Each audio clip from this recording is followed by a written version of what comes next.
គេមកហើយ ណាណាគេ ពួកឯងគិតមើលទៅបើបានថ្ងៃមុននេះ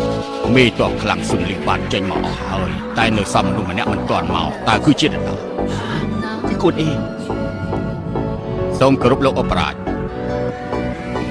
លោកមេតបសុខសប្បាយទេខ្ញុំសុខសប្បាយទេលោកអបរាជខ្ញុំទទួលបញ្ជាពីទីប្រឹក្សានៅទីនេះដើម្បីរងចាំលោកបើខ្ញុំទៅតើលោកគិតយ៉ាងម៉េចលីបៃនឹងខំមីមិនលើកលែងឲ្យលោកទេទោះជាពួកគេលើកលែងឲ្យលោកចៅអ៊ីនិងសុនឈៀនដែលនៅជាងតុងក៏មិនលើកលែងឲ្យលោកដែរ